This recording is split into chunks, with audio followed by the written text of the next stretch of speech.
Bismillahirrahmanirrahim. Alhamdulillahi rabbil alamin. Wassalatu wassalamu ala rasuli rabbil alamin. Nabiyyina wa habibina wa qudwatina Muhammad ibn Abdullah wa ala alihi wa sahbihi wa man sar ala nahjihi wa ihtada bihadihi wa istanna bisunnati ila yaumiddin. Amma ba'du. Muslimin dan muslimat, para pelajar, para pencinta Al-Quran, Assalamualaikum warahmatullahi wabarakatuh. Alhamdulillah, pada pagi ini 28/12/2021 kita panjatkan kesyukuran kepada Allah Azza wa Jalla kerana dengan limpah kurnianya kita dapat meneruskan pengajian kita dalam tafsir surah Yasin. Tafsir surah Yasin. Surah yang ke-36. Surah 36, juzuk yang ke-22. Ayat yang kita akan sambung bermula ayat 20 sampai 27. Ayat 20 sampai 27 insya-Allah,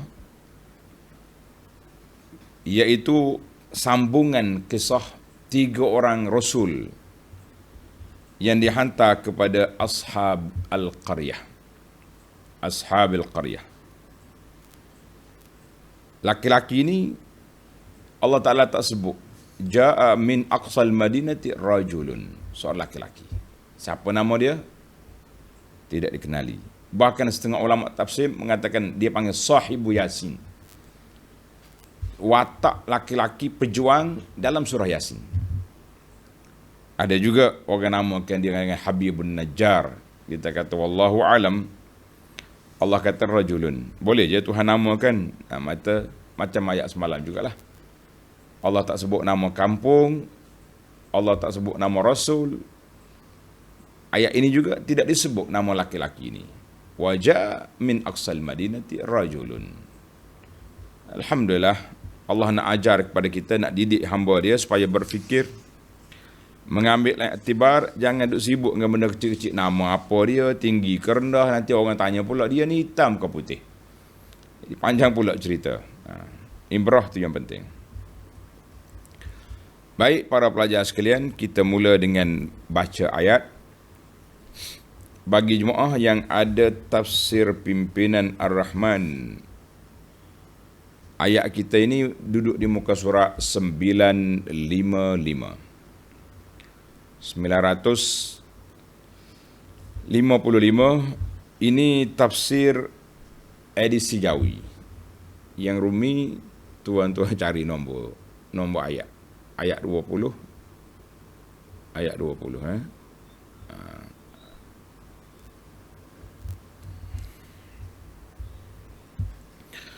A'udzu billahi as-sami'il 'alim minasy syaithanir rajim. وجاء من أقصى المدينة رجل يسعى قال يا قوم اتبعوا المرسلين اتبعوا من لا يسألكم أجرا وهم مهتدون وما لي لا أعبد الذي فطرني وإليه ترجعون أأتخذ من دونه آلهة إن يردني الرحمن بضر لا تغن عني شفاعتهم شيئا ولا ينقذون إني إذا لفي ضلال مبين إني آمنت بربكم فاسمعون قيل ادخل الجنة قال يا ليت قومي يعلمون بما غفر لي ربي وجعلني من المكرمين.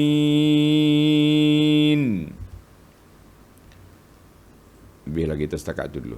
Dan tamaklah kita situ ayat juzuk yang ke-22. Balik kepada cerita kita. Waja'a min aqsal madinati rajulun yas'a. Dan semasa rasul-rasul itu sedang diancam, mana tengah rasul 3 orang sudah diancam untuk dibunuh oleh puak-puak ashab al-qaryah. Tak apalah kita namakan kampung itu sebagaimana dinamakan oleh sebahagian ulama tafsir, dia kata nama dia Antakiyah. Antakiyah ni duduk negara Syam. Jadi puak-puak ashabul qaryah Al-Antakiyah ni dah mengancam 3 orang rasul untuk disakiti ataupun untuk dibunuh. Maka datanglah seorang laki-laki dari hujung bandar itu. Hujung bandar itu. Dengan yas'a, dengan berlari-lari. Makna dia mari cepat. Laki-laki dia datang memberi sokongan kepada 3 orang rasul ini. Itu satu. Kemudian di samping itu dia pula jadi macam rasul keempat.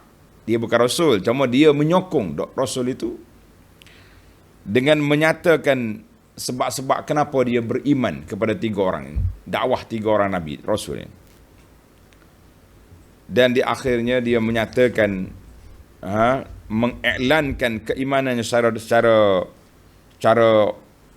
zahir, yang akhirnya dia terkorban sebagai syahid. Allahu Akbar. Begitulah pejuang-pejuang Islam setiap masa.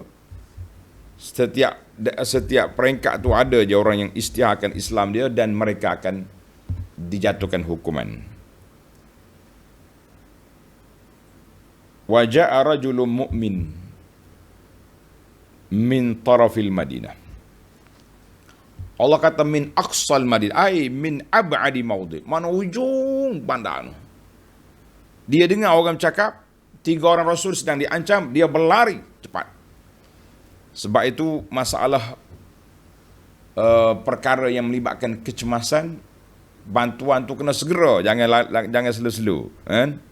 Jangan duk lari-lari. Maksudnya tak apa, rasul tu selamat tu, dah kita tahu. Pendakwah dah diancam, kita kena cepatlah bagi sokongan. Bahasa orang sekarang ni solidariti. Solidariti. Dia pergi. Musri'an ilal qaumil ladzi kazzabur rusul as-salas. Cepat dia pergi. Pergi ke mana? Pergi bertemu dengan kumpulan yang sedang mengancam rasul yang 3 orang tadi.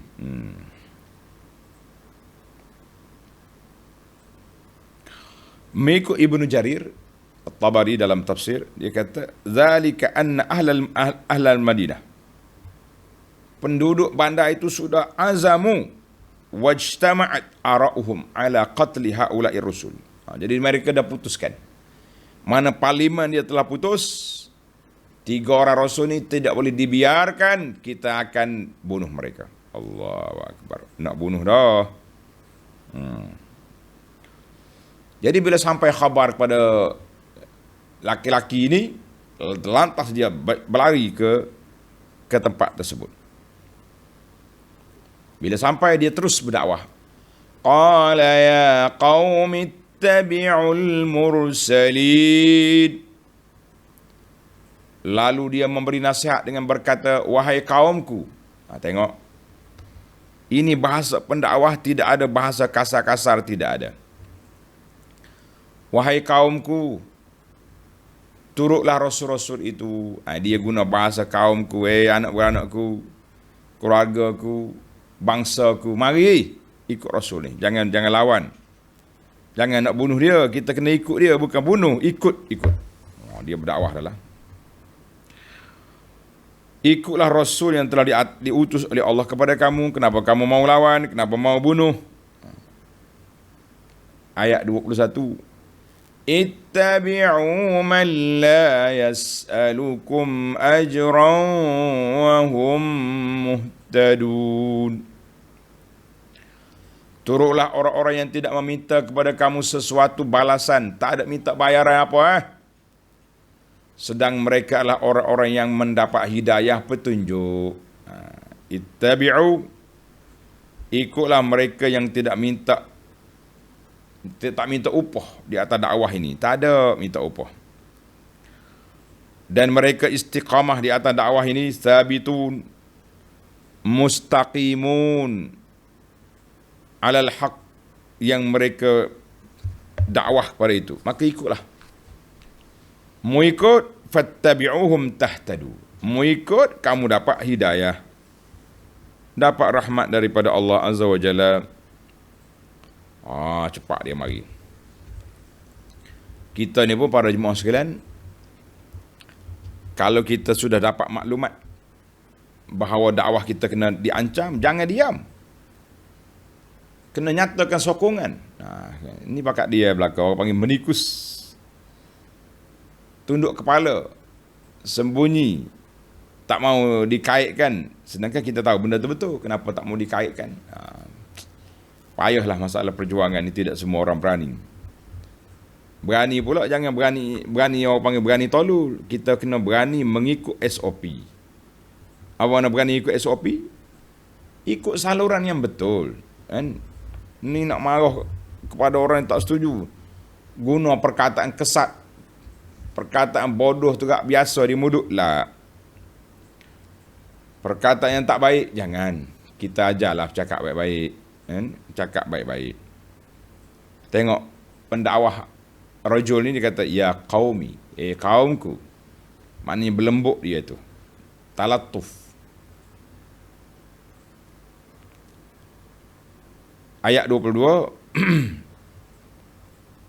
dia menyatakan pendirian dia. Saat ni dia dakwah, ajak zikr Rasul. Sekarang ni, kenapa aku beriman? Ini dia menyatakan sebab-sebab dia beriman kepada dakwah Nabi ni. وَمَا لِيَ لَا أَعْبُدُ الَّذِي فَطَرَنِي وَإِلَيْهِ تُرْجَعُونَ. Dan bila ditanya, sudahkah engkau menerima agama mereka? Jadi puak ni tanya, mu ikut dia dah? Kamu ikut Rasul dah? Mu sekali dengan mu kena. Maka jawabnya dengan mantap, tak goyah, kata orang, tak koyak. Jawab dengan penuh semangat. Mengapa aku tidak menyembah Tuhan yang menciptakan daku? Kenapa aku tak nak sembah? Dan yang kepadanya lah aku dan kamu semua akan dikembalikan kepada Allah. Inilah dia panggil orang yang berprinsip. Dakwah dengan prinsip. Dakwah dengan ilmu, semangat, tak takut, jawab terus. Wa man ladzi yamna'uni min ibadatillah. Apa yang menghalang aku untuk beribadat kepada Allah, sedangkan Allah yang menciptakan aku daripada tak ada kepada ada. Dan kepada Allah lah kita semua akan dikembalikan. Kemudian Allah Ta'ala akan balas semua amalan kita ni, yang baik yang buruk. Jadi jawapan sahibu Yasin ini, sama ada nama dia Habib ke siapa, dia kata jawapan ni sebagaimana jawapan kaum Nabi Hud sudah ada. Nabi Hud dakwah, tengok surah Hud ayat 51. Ya qaumi la as'alukum alaihi ajra, in ajriya illa ala alladhi fatarani wa afala ta'qilun. Hud kata, kaum, aku tak minta upah pun atas dakwah aku ini. Balasan aku Allah Ta'ala yang menciptakan aku, dia sudah sanggup untuk beri balasan. Kamu tak mikir kau, tak ada akal kau kamu ni. Jadi surah Hud ayat 51. Nabi Ibrahim dalam surah Az-Zukhruf, ayat 26-27. Wa idh qala Ibrahim li abihi wa qaumihi innani bara'um mimma ta'budun illa alladhi fatarani fa innahu sayahdin. Sama juga Ibrahim jawab, illa alladhi fatarani. Jadi dia kata kepada ayah dia, keluar kaum dia, aku berlepas diri daripada sembahan kamu semua. Apa yang kamu sembah, berhala tak ada. Aku hanya mengabdikan diri kepada Allah yang menciptakanku, yang telah mengatur hidupku, yang telah meletakkan itu di atas fitrah yang baik. Allah Ta'ala yang beri hidayah kepada aku. Dalam surah Taha ayat 72. Tuan-tuan dan puan-puan masih ingat ke tidak apa yang berlaku kepada Saharah, ahli sihir yang dijemput oleh Fir'aun untuk lawan Musa? Sama juga. قالوا لن نؤثرك على ما جاءنا من البينات والذي فطرنا فاقض ما أنت قاض إنما تقضي هذه الحياة الدنيا. Ali saya lepas dia beriman, Fir'aun ancam nak potong tangan, potong kaki. Qalu lan nu'sira alaka. Tak ada dah, kami tak akan tinggal lagi dah. Allah walladhi fatarana. Semua guna kalimah fatarana. Allah yang menciptakan kita, kembalikan kita ke atas landasan yang betul. Mu Fir'aun, apa nak buat? Lantaklah mu. Allahu Akbar. Itulah iman apabila sudah masuk dalam hati, dia tak nak keluar lagi. Terpasak dalam hati. Apa nak jadi. Baik. Sahibu Yasin ni pun sama juga. Ayat 23. A'attakhidhu min dunihi alihah. Dia masih lagi dengan dakwah dia ni. Patutkah aku menyembah beberapa Tuhan yang lain daripada Allah? Patut? Aku berpendapat tidak, tentulah tidak patut. Patut apanya? In yuridnir rahmanu bidurrin la tughni anni syafa'atuhum syai'a wa la yunqidhun. Kerana jika Allah yang amat pemurah hendak menimpakan daku dengan sesuatu bahaya, mereka, sekutu-sekutu kamu tu, berhalanya apa benda sembahan kamu, tidak dapat memberikan sebarang syafaat, pertolongan kepadaku, dan tidak dapat pula menyelamatkan mereka sendiri, dan tidak pula dapat menyelamatkan daku. Mana boleh dia sendiri tak bergerak, dia nak tolong orang. Dia sendiri pun tak berkelip mata, nak bantu orang. Jawabnya tak boleh. Inilah yang dikatakan dakwah yang telah mantap, tak peduli lagi apa yang jadi. Jadi kalau aku ikut juga kamu, apa jadi? Tengok ayat 24. Maka dia tanya, kalau aku nak ambil Tuhan lain daripada Allah, tak boleh. Tak ada dia, tak ada apa pun mereka itu, tak ada kuasa, sekelumit kuasa pun tidak ada. Wala yunqidhun, tak boleh melepaskan aku daripada segala mudarat, tak boleh. Inni idzal lafi dhalalim mubin. Sesungguhnya aku pada ketika melakukan perbuatan syirik itu tentulah berada dalam kesesatan yang nyata. Ketika aku buat syirik, sesatlah aku. Allahu Akbar. Dia kata dhalalim mubin ay zahir. Mana sesat yang sangat terang dan nyata. Tak ada sebarang keraguan lagi, sesat.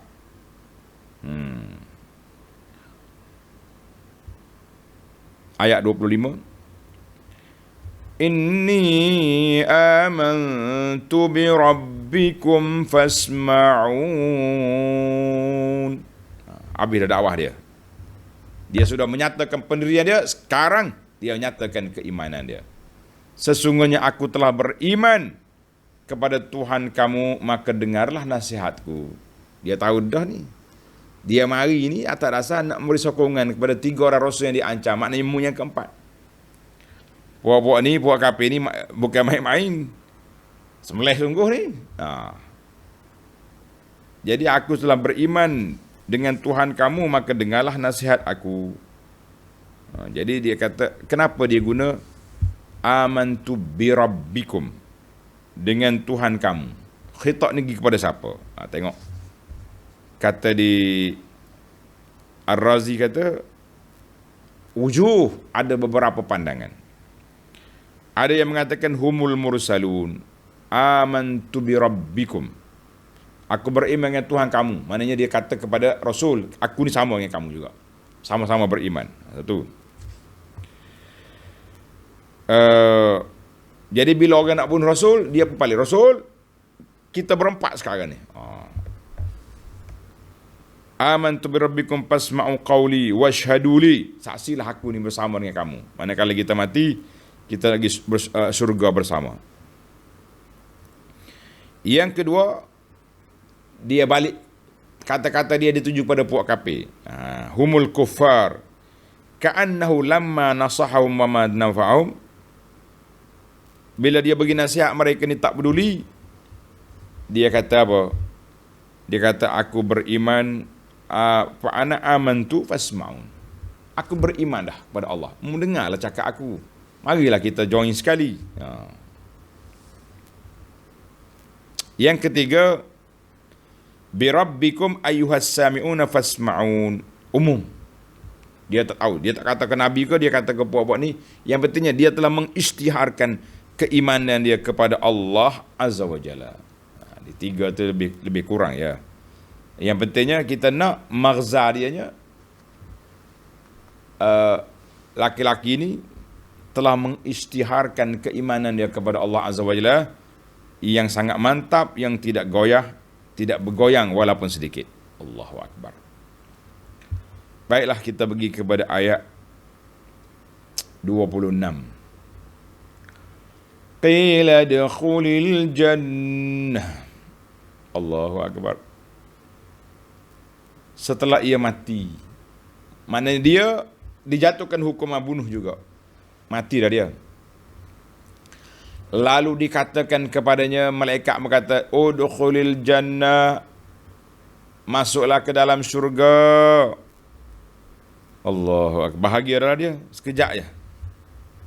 Jadi adakah dia masuk dalam syurga tu sebagaimana para syuhada yang lain masuk? Ada ulama kata begitulah. Maknanya bila orang ni mati syahid, ruh dia terus dibawa ke syurga. Ada yang kata duduk dalam burung hijau, duduk berlega di bawah aras. Banyak dalam hadis-hadis menyebut. Yang pentingnya laki-laki ini telah dibawa ke dalam syurga dan dikatakan masuklah ke dalam syurga. Bila dia tengok nikmat yang besar, bila dia tengok nikmat besar dalam syurga, dia tak sabar. Lantas dia nak maklumkan kepada kaum dia apa yang dia dapat. Allah. Dia kata apa? Qala ya laita qaumi ya'lamun. Dia berkata, alangkah baiknya kalau kaumku mengetahui.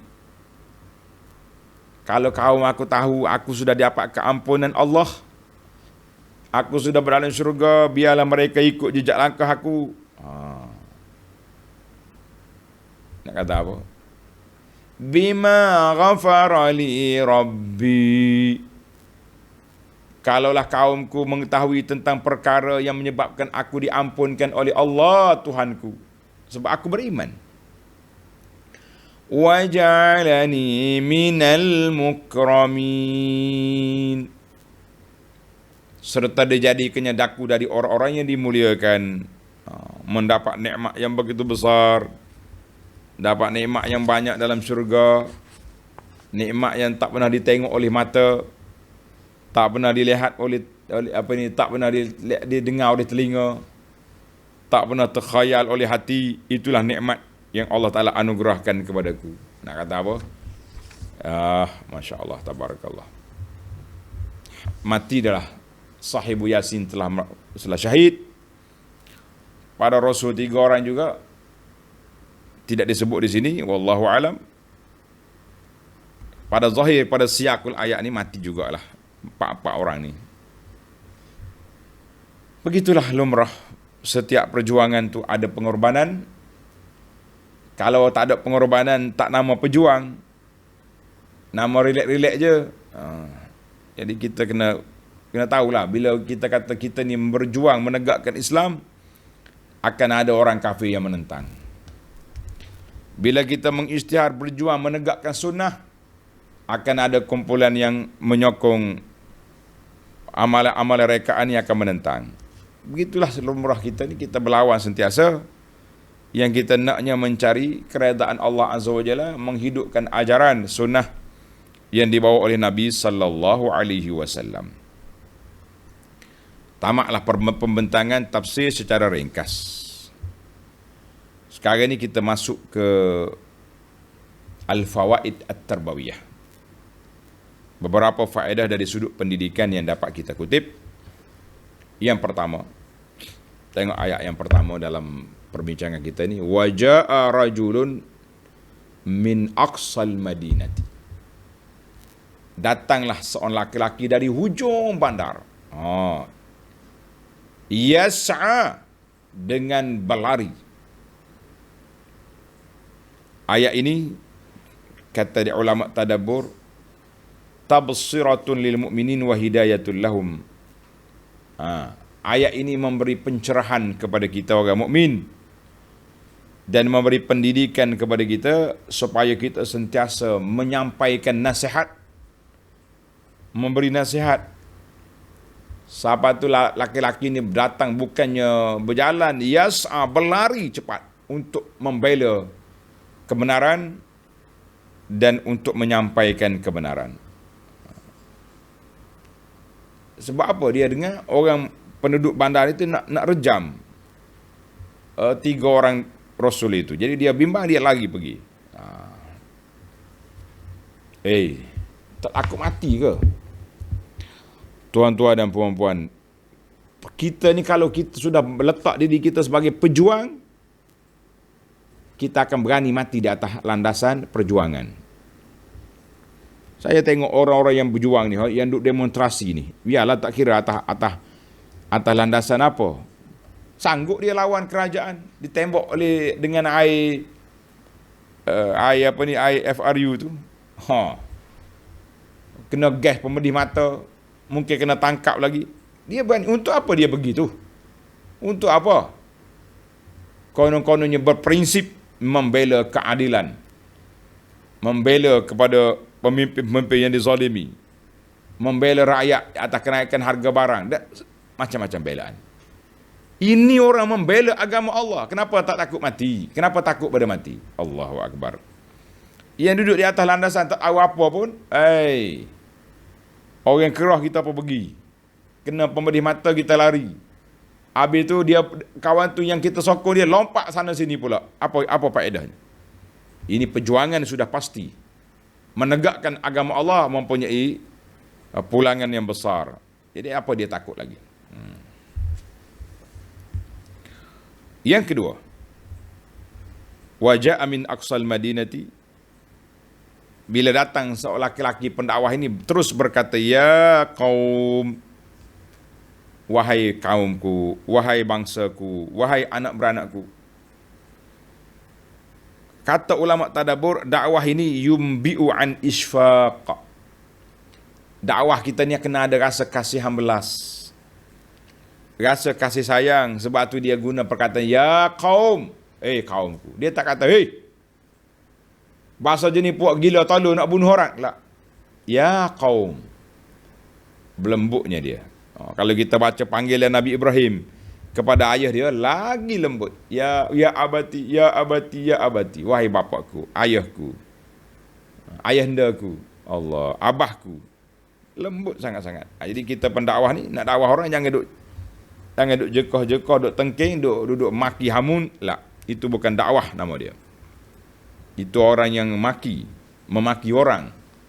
Kita nak khilah lah, tapi duk maki orang buat apa?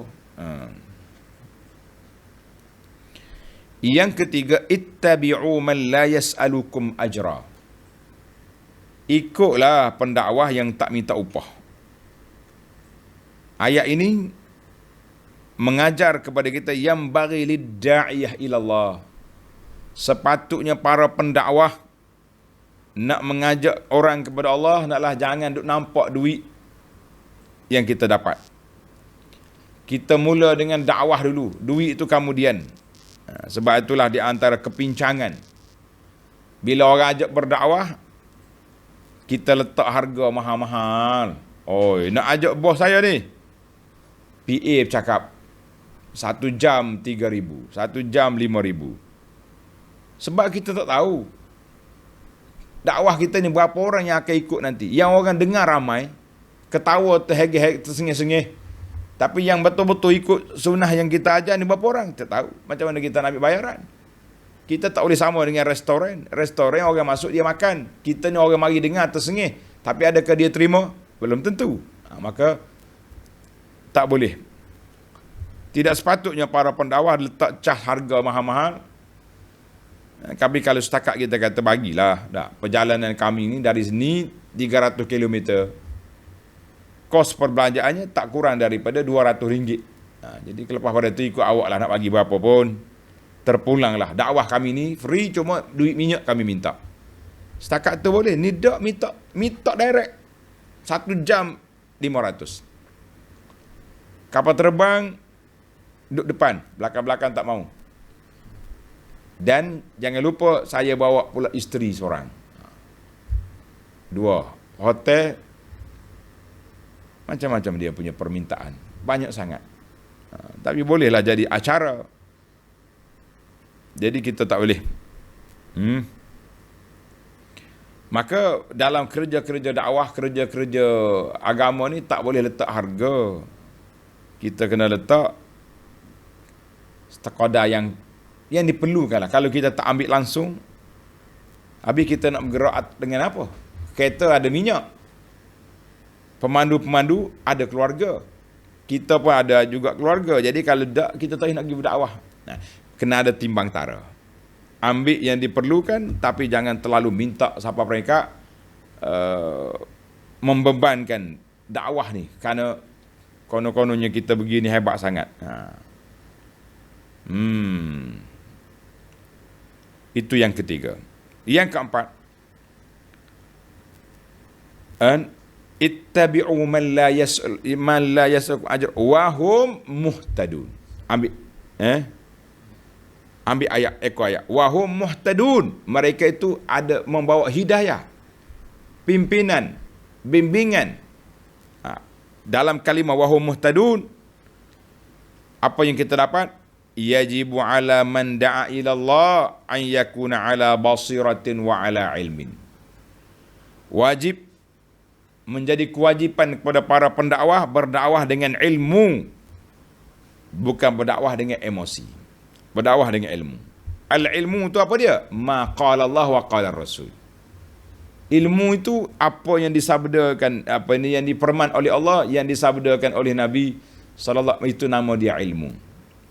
Kalau duk main orang tu kata, orang ni kata, itu tidak nama ilmu, itu nama bercakap. Mau ambil mana ni? Ulama kata. Ulama mana? Ulama dalam kepala dia sendiri. La, itu bukan ilmu. Walaupun orang ni serbannya besar, penampilannya comel, tapi kalau ilmu tidak bersumber daripada wahyaini, 2 wahyu, kitab dengan sunnah, maka itu tidak namakan ilmu. Maklumat bolehlah. Jadi naknya pendakwah mesti ala basiratin wa ala ilmin. Berdakwah dengan ilmu, dengan kepahaman yang jelas. Kalau takat ni, kalau takat nak ceramah ya, hak jual ubat apa boleh ceramah 2-3 jam sepagi, pasal pagi tu. Ramai orang tengok dia. Ramai juga orang tengok. Ada setengah orang ni memang dia pergi kan nak dengar jual ubat tu ya. Tiap minggu cerita sama ya. Penjual dok dia cerita hadok. Penjual kayu api ni apa ni, tokak ali cerita tokak, macam-macam. Yang kelima, wa ma liya la a'budu allazi fatarani wa ilaihi turja'un. Sampai pada ayat inni idzal lafi dhalalim mubin. Jadi naknya ayat ini mengajar kepada para pendakwah, iza da'a ilal haqq, bila kita ajak orang kepada kebenaran, kita kena sebut tentang kelebihan dakwah kita ini. Dakwah yang saya ajak tuan-tuan ni nak balik kepada memahami kalam Allah dalam Quran ini melalui tafsir ulama Islam, ulama yang muktabar, dan saya berdakwah nak ajak tuan-tuan dan puan-puan kembali beramal dengan sunnah Nabi sallallahu alaihi wasallam. Kalau tuan-tuan nak, kita kata alhamdulillah. Mak ingat sunnah-sunnah. Orang tua doa ajar, kita tak menafikan orang tua tu salah, semua tidak. Ada yang bertepatan dengan Quran dengan sunnah, ada yang tidak tepat. Yang tak tepat itulah yang kita nak betulkan. Kenapa pula kita dimarah? Jadi para pendakwah kita kena sebut apakah kelebihan, sebagaimana para penjual, peniaga-peniaga mengiklankan produk dia. Produk saya ni kalau makan sakit lutut ustaz hilang. Kita berbeli selalu. Produk saya ni kalau makan kita punya tidur lena contohnya. Orang akan beli sebab kempen tu kena kuat. Sekarang ni bila kita, saya dan tuan-tuan dan puan-puan berkempen ajak orang kepada sunnah Nabi sallallahu alaihi wasallam dengan cara ini, orang akan ikut. Alhamdulillah. Ana rasa sangat-sangat bersyukur kepada Allah Azza wa Jalla. Hari ini sudah ada ramai di kalangan para jemaah duduk minta, Ustaz, saya nak perisai Muslim. Nak apa? Nak bagi kepada anak beranak setelah saya dapat bacaan daripada Nabi ni simple, mudah, berautoriti, autentik. Nak bagi. Alhamdulillah. Ada orang yang nak buku zikir pagi petang, kan? Dulu dia kata kalau majlis kahwin kat, penuh dah surat Yasin tu dah di rumah. Dia setiap kali pergi majlis kenduri, surah Yasin, surah Yasin. Tak salah. Bagilah, tak apa. Tapi sekarang ni ada orang tukar trend. Daripada surah Yasin kepada zikir pagi petang. Cuma dia bisik sikit. Surah Yasin RM1 je dekat Mahidin, dekat Japarawa tu, tapi hak ni mahal sikit. Kita kata iyalah, kita bagi ke orang ni lagi mahal, lagi banyak pahala, kan? Alhamdulillah. Boleh. Beli masuk dalam sampul hadiah tu. Dah dapat. Dia kata nak murah ada yang ni. Mari siapa nak beli banyak kita bagi je. Bayar kos dia punya cetakan untuk dibagikan. Saya pun bagi. Kalau tuan tu nak tolong bagi lagi cantik. Ini dakwah kita biar berjalan. Jangan takut. Maknanya para pendakwah kita kena bagi tahu kelebihan dakwah kita dan kerugian orang yang meninggalkan jalan sunnah Nabi sallallahu alaihi wasallam ini. Yang keenam, a'attakhidhu min dunihi alihatan. Aku nak ambil Tuhan lain daripada Allah yang tak boleh memberi mudarat, tak memberi pertolongan pada aku. Tuhan apa? Macam tu. Ayat ini menunjukkan bahawa penyembah-penyembah berhala mereka kelentung orang je dengan kelebihan sembahan mereka itu. Sebenarnya dia pun tahu berhala ni tak nak buat apa, tak bergerak. Mana nak tolong kita? Nak tolong kita macam mana?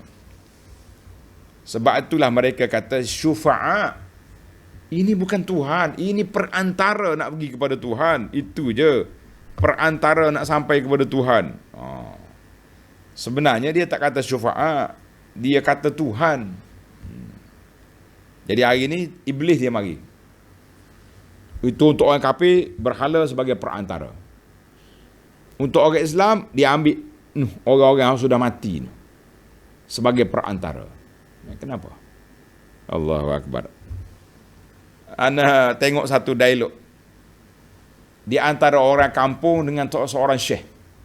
Syekh ni mari ceramah, doa ajak orang supaya nak berdoa, kena berdoa, minta tolong ni. Orang-orang sudah mati dalam kubur ni, minta dengan Tuhan. Dia kata, kenapa kita nak minta dengan dia? Kita hidup, minta dengan dia, pelik. Sepatutnya tak Syekh, orang yang mati itulah nak minta pertolongan orang hidup. Sebagaimana kita mandikan dia, kita usul dia, kita kebomikan dia. Ini kita pula pergi minta dengan orang mati, kenapa? Tak Syekh tu kata, awak ni lawan orang kampung ni. Ini menarik, kadang-kadang orang kampung lebih cerdik daripada orang-orang yang duduk ikut aliran, yang duduk main minta dengan orang mati ni. Rugi kita. Kemudian dia bertanya, orang kampung ni tanya Tok Syekh ni, Syekh mau tanya, dia kata mana dekat dia orang mati tu dengan kita, Allah mana dekat? Kita terus pada Allah, orang mati ni minta dengan ni. Oh, dia kata Allah dekat. Wahwa aqrabu ilaikum, aqrabu ilaikum min hablil warid. Tuhan kata aku lebih dekat padamu. Kenapa nak pergi minta yang jauh? Akhir sekali Tok Syekh tu orang panggil campur buku lagi balik. Dia kata orang kampung ni apa banyak soalan. Kita rasa kena macam tu juga kita ni pun. Kena ada juga orang kampung bila mari orang ceramah pelik-pelik, pergi tanya dia. Masya Allah. Baiklah para pelajar sekalian, kita pergi kepada yang ketujuh. Qila dukhulil jannah. Allahu Akbar. Qala ya laita qaumi ya'lamun bima ghafara li rabbi wa ja'alani minal mukramin. Masuklah dalam syurga, sabarlah kamu walaupun kamu dibunuh. Tapi dia tak sabar juga. Ya Rabbi, kalaulah kaum aku boleh tahu maklumat ni, macam mana nak bagi tahu pada mereka biar mereka cepat-cepat beriman. Kata dia ulama, fi hadhil ayat tanbihun azim. Ayat ini memberi satu peringatan yang besar. Dilala ala wujubi kazmil ghaiz. Dalil kita kena tahan kemarahan. Dan berlemah lembut, bersikap lemah lembut dengan orang-orang jahil. Kan? Kita jangan berlawan orang jahil dengan kejahilan juga, jangan. Kita berlawan dengan ilmu. Kita niat nak selamatkan mereka daripada api neraka. Kita niat nak selamatkan mereka daripada terjebak dengan benda mungkar dan maksiat. Nak menyelamatkan keluarga kita daripada ikut ajaran-ajaran yang tak ikut sunnah Nabi sallallahu alaihi wasallam. Niat macam tu. Barulah kita rasa tengok ni. Ahli pendakwah ini bila dia dapat syurga, dia tak lupa, ya Allah, kalaulah maklumat ni sampai kepada kaum aku supaya mereka beriman, mereka ikut ajaran Nabi, mereka dapat masuk syurga sama-sama dengan Jadi kita ni para pendakwah, tak kiralah pendakwah kecil ke pendakwah besar, dalam kepala kita, agenda kita nak menyelamatkan ummah, menyelamatkan keluarga kita, menyelamat orang-orang yang kita sayang daripada terjebak dengan neraka, na'uzubillah. Usahalah mana-mana pun, usahalah sampaikanlah maklumat yang benar ini kepada keluarga kita. Lawan biasa ya. Laki-laki ni dibunuh tuan-tuan. Tapi walaupun dibunuh, dia tak berdendam. Patut masuk dalam syurga. Ya Rabbi, pergi binasa habis kaum aku. Tak. Dia minta ya Rabbi. Apa dia? Ya laita qaumi ya'lamun. Masya Allah. Mulianya hati pendakwah. Tak bersifat dendam langsung. Kalau orang lain masuk syurga, ya Rabbi, biar mampulah pupuk aku tu. Tak. Itu bukan pendakwah nama dia. Itu pengamuk. Jadi kita kata di tanda tuan-tuan, kata-kata ulama salaf ni, kata Syekh Qatadah kata apa? Ini ayat motivasi besar ni. Kita pun jarang dengar dia kata ni. La talqal al-mu'min illa nasihan. Jangan jumpa dengan orang mukmin kecuali sebagai seorang penasihat. Berniat nak bagi nasihat pada orang. Wala talqahu ghashan. Jangan jumpa orang sebagai seorang penipu. La. Lamma ayana min karamatillah. Apabila seorang pendakwah tu tengok kemuliaan Allah anugerahkan kepada dia dengan sebab dakwah ini, dia baca ayat Quran, ya laita qaumi ya'lamun bima ghafara li rabbi wa ja'alani minal mukramin tamanna 'ala Allah bercita-cita, dia mengharapkan Allah Ta'ala sampaikan khabar gembira kepada kaum dia setelah dia tengok kemuliaan Allah Ta'ala beri kepada dia. Allah. Itu kata-kata Qatadah.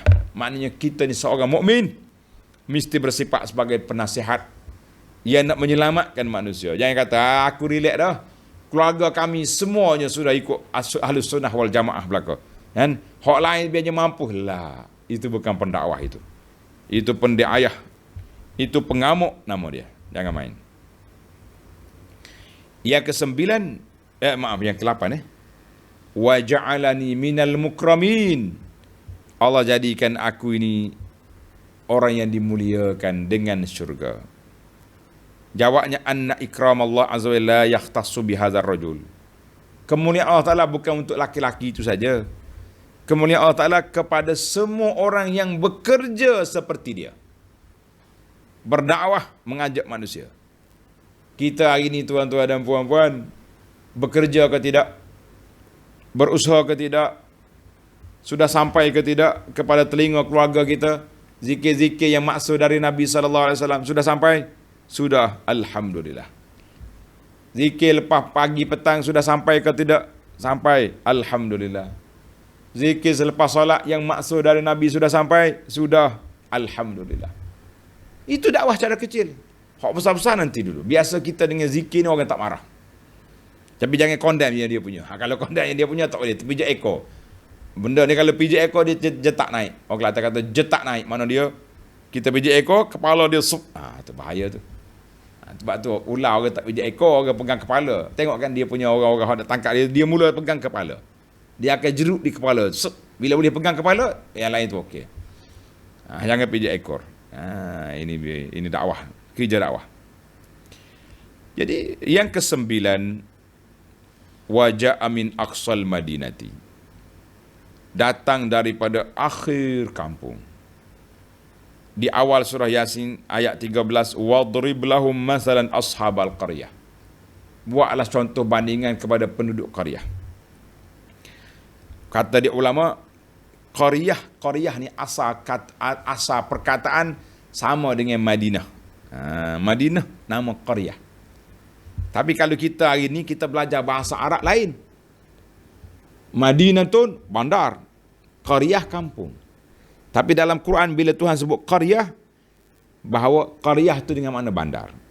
Dalilnya Allah Ta'ala namakan Mekah dengan qaryah. Qaryah juga samaha Allah qaryah. Dan dia Ummul Qura. Wa ka'ayyim min qaryatin. Jadi dia panggil qaryah dengan makna bandar. Jadi boleh pakai dua-dua. Tapi kalau kita mengaji Arab sekarang, tak boleh. Kalau anak kita jawab qaryah sebagai bandar, salah. Mesti ustazah dia pakai X. Dia kata salah. Qaryah tu. Sebab apa qaryah tu? Dia qaryah ambil daripada al-qaryi. Dengan mana tajammu'. Tempat orang berkumpul. Sebab tu dari bandar ni tempat orang berkumpul. Ambil lah setakat tu. Jadi tak ada masalah lah. Kalau penggunaan dalam Quran kata qaryah dengan makna bandar. Boleh guna. Tapi dalam bahasa Arab sekarang, anak-anak kita diajar supaya pisahkan. Qaryah, kampung, Madinah, bandar. Tapi penggunaan orang sebahagian masyarakat lain pula. Dia kata ni qaryah. Dia tunjuk pada orang tu qaryah. Bukan qaryah bang. Ahli qaryah. Baru betul. Dia kata ni qaryah kita ni. Maksudnya orang kampung kita. La, qaryah tu makna kampung. Kalau kata orang ahli masjid kita ni, itu dia kena ahli qaryah kita. Boleh. Ahli mukim kita. Boleh. Ini kena pandai sikit bahasa Arab ni, jangan tukar. Ada seorang tu dia baru belajar bahasa Arab, dia bertukar anak entah. Tukar sungguh ni. Bukan nak orang nak main dengan orang, tak lah. Dia kata, Ustaz, hantar pergi dulu hantar pergi dulu. Bila aku nak pergi, aku baru sampai ni. Duk main hantar pergi dulu. Rupanya dia nak pergi. Patut dia kata anak pergi dulu. Dia bertukar boleh. Anak dengan hantar. Sebab tu lah kita ni kalau nak pergi istana, jangan cakap patik better, tukar ayat kan. Baik guna saya, main dengan patik dengan better, tukar pula. Better lagi dulu, apa nak. Allahu Akbar. Jadi ayat ini sekaligus wajah amin aqsal madinati, menunjukkan bahawa dakwah ini sudah sampai ke ujung. Ujung bandar sudah sampai. Makna dakwah kita ini mesti diperluaskan. Mesti diperluaskan biar sampai ke pelosok kampung. Yang terakhir, yang ke-10. Wa ma liyala a'budul ladzi fatarani wa ilaihi turja'un. Ayat ini menunjukkan kepada wajib kita ikhlaskan ibadat kepada Allah Azza wa Jalla. Sebab apa? Allah fatarani. Allah yang menciptakan aku. Allah yang menyusun atur hidup aku. Kenapa kita nak ibadat kepada orang lain? Ibadat kepada Allah Azza wa Jalla. Jadi ini kata di ulama, ayat ini juga anna min kamalid da'wah wat ta'lim qarnal hukma bidalili au illati. Di antara tanda pendakwah yang baik dan pendidikan yang sempurna, kita kena sebut hukum dengan dalil, nyatakan sebab. Baru dia panggil wa ma liyala a'budul ladzi fatarani. Kenapa aku tak sembah Tuhan yang menciptakan aku? Tuhan yang menciptakan aku. Dan wa ilaihi turja'un, kita semua akan kembali kepada Allah. Jadi kita kena sembah Allah yang ini sifat dia, kuasa menciptakan kita, dan akhirnya kita kembali kepada Allah untuk dibalaskan segala perkara. Tuan-tuan dan puan-puan, 10 pengajaran ringkas, faedah-faedah ringkas yang dapat saya kutip untuk kita fikir bersama dalam ayat 20 hingga 27 ini. Kita kata alhamdulillah. InsyaAllah kita akan sambung lagi perbincangan kita yang akan datang, bermula ayat 28 sehingga ayat 32. 28 sehingga 32 insya-Allah. Subhanakallahumma wa bihamdika asyhadu an la ilaha illa anta astaghfiruka wa atubu ilaik. Wa sallallahu ala nabiyyina Muhammad wa ala alihi wa sahbihi ajma'in walhamdulillahi rabbil alamin. Wassalamu alaikum warahmatullahi wabarakatuh.